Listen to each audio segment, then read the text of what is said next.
I found a hidden camera in my new apartment. It wasn't pointing at me. I moved into the apartment because it was cheap. That should have been the first warning. It was a one-bedroom unit on the 3rd floor of an old brick building at the edge of town. The kind of place that looked normal during the day, but felt completely different after sunset. The hallways always smelled like dust, old carpet, and something metallic I couldn't quite place. The landlord, Mr. Keller, was an older man with a soft voice and watery blue eyes. When he handed me the keys, he smiled without showing his teeth. "Quiet building," he said. "People here keep to themselves." That sounded perfect to me. I work from home. I don't throw parties. And I had just gotten out of a bad relationship. All I wanted was a cheap place where nobody bothered me. For the first week, everything was fine. Then I started hearing the tapping. It always happened at night. 3 taps. Pause. 3 taps again. At first, I thought it was the pipes. The building was old, and old buildings make noises. The radiators hissed. The floorboards cracked. Somewhere behind the walls, something would occasionally shift and groan like the whole place was settling deeper into the ground. But the tapping was different. It had rhythm. Tap, tap, tap. Silence, tap, tap, tap. The strange part was that it didn't sound like it came from the apartment next door. It sounded like it came from inside my bedroom wall. The wall behind my bed.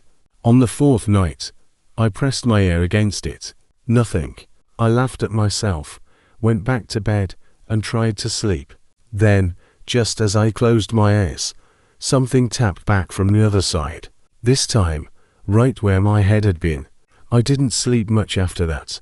The next morning, I texted Ma. "Keller, hey, I've been hearing tapping in the bedroom wall at night. Could be pipes or something. Is that normal?" He replied almost immediately. "Old building. Ignore it." That was it. No offer to check. No question about where it was coming from. Just ignore it. For some reason, that bothered me more than the sound itself. A few days later, I noticed something else. My bedroom door was open. I always slept with it closed. I know that because I am weird about doors. Closet doors, bathroom doors, bedroom doors. I close all of them before bed. I don't like dark openings in the room while I sleep. But that morning, my bedroom door was open about 6 inches. At first, I blamed myself. Maybe I forgot. Maybe I got up during the night and didn't remember. Then it happened again. And again. Always the same amount. 6 inches. Not wide open. Not barely cracked. Exactly 6 inches. On the 3rd morning, I put a small piece of tape between the door and the frame before going to sleep. Nothing dramatic. Just a thin strip of clear tape near the bottom hinge. When I woke up, the door was open. The tape was broken. I sat up in bed and stared at it for a long time. Then I checked the front door. Locked. Chain still on. Windows locked. No signs of forced entry. I told myself there had to be a normal explanation. The building was drafty. Maybe pressure changes made the door move. Maybe the tape was old. Maybe I was losing my mind. That night, I dragged a chair in front of the bedroom door before going to sleep. At 3:17 a.m., I woke up to the sound of wood scraping across the floor. Slowly, like someone was pushing the chair from the other side. I didn't move. I didn't breathe. The chair scraped again. A little farther this time. Then came the tapping. Not from the wall. From the door. 3 taps. Pause. 3 taps. I grabbed my phone and turned on the flashlight. The sound stopped immediately. The chair was still in front of the door, but it had moved about 2 inches. The next morning, I called Mr. Keller instead of texting. He sounded annoyed before I even finished explaining. "You're alone in the apartment?" "Yes, yes." "No pets, no." "Then there is nothing moving your chair." "I'm telling you, something pushed it." There was a long silence. Then he said, "Do not damage the walls." I froze. I didn't say anything about damaging the walls. Another pause. Then he said, "Tenants hear things. They get curious. They make holes. Then I have to repair them." His voice was calm. Too calm. I hung up. That was when I decided to search the apartment. I started with the obvious places. Closets, cabinets, under the sink, behind the toilet, vents, nothing. Then I checked the bedroom. There was an old built-in wardrobe in the corner, painted the same dirty white as the walls. I had opened it before, but only to hang a few jackets. This time, I pulled everything out and checked the back panel. It sounded hollow when I knocked. I pushed on it. Nothing. Then I noticed a tiny gap along the right edge. I slipped a butter knife into it and pried gently. The entire back panel popped loose. Behind it was darkness. Not a wall. A space. I stepped back so fast I nearly fell. There was a narrow opening behind the wardrobe, maybe 2 feet wide. A hidden crawl space running behind the bedroom wall. The air coming from it was cold and stale. And it smelled metallic. I should have called the police right then. I know that now. But curiosity is a stupid thing. It makes you ignore the part of your brain that's screaming at you to leave. I grabbed my phone, turned on the flashlight, and leaned in. The crawl space was tight, but not impossible to enter. The floor was covered in dust, except for one long smooth path down the middle. Something had been moving through there. Often, I aimed the light down the narrow space. About 10 feet in, I saw wires. Black wires, taped carefully along the wall. They led to a small device mounted between 2 wooden beams. A camera. My stomach dropped. It was tiny, black, almost invisible unless you were looking directly at it. But here's the part that didn't make sense. The camera wasn't pointing into my bedroom. It was pointing deeper into the crawl space, away from me, like it was watching something else. I stared at it, confused. Then my phone buzzed in my hand. A text from Mr. Keller. Please leave the apartment now. I hadn't called him. I hadn't texted him. I hadn't told anyone what I found. My whole body went cold. Another message appeared. Do not go farther.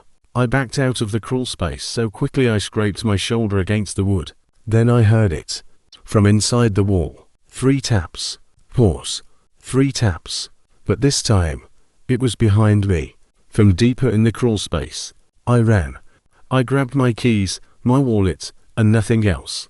I left the apartment barefoot and slammed the door behind me. I didn't even wait for the elevator. I took the stairs 2 at a time. When I reached the lobby, Mr. Keller was standing by the front entrance.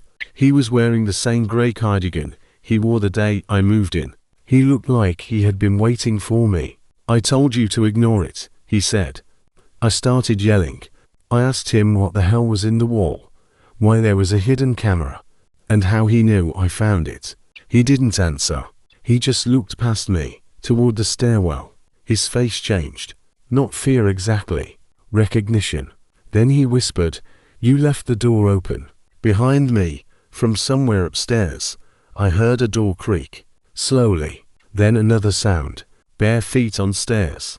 1 step. Then another wet. Heavy. Dragging. Mr. Keller grabbed my arm so hard it hurt. "Do not look at it," he whispered.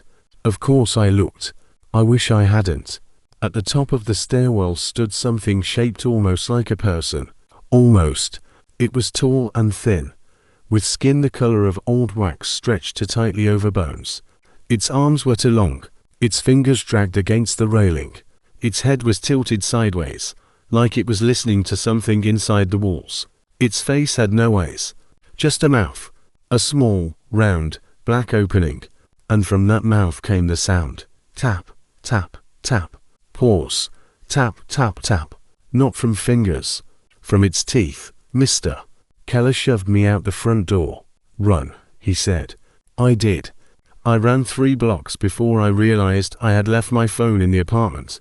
I didn't go back. The police came later that morning after I called them from a gas station. Mr. Keller was gone. The apartment door was locked. The hidden crawl space was empty. They found the camera. They found the wires.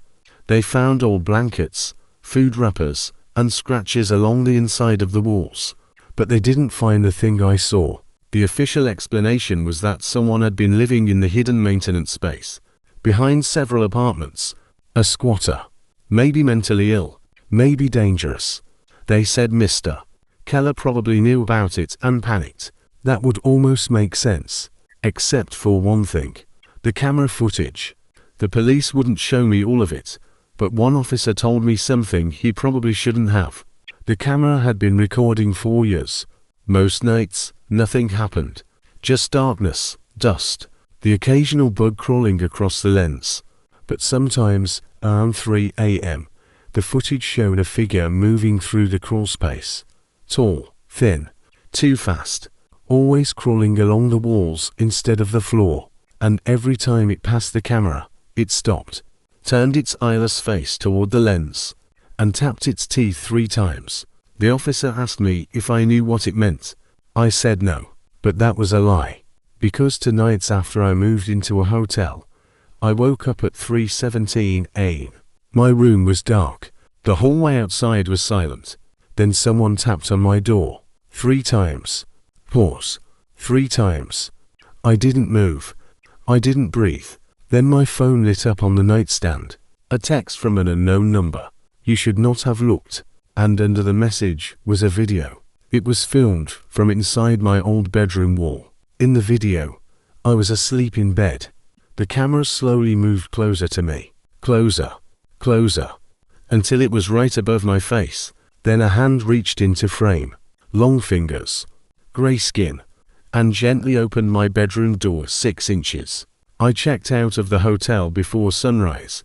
I'm staying with a friend now. I haven't told him everything. I don't think he'd believe me. But last night, he asked me a question that made my blood turn cold. He asked why I keep tapping my teeth in my sleep. 3 times. Then a pause. Then 3 times again.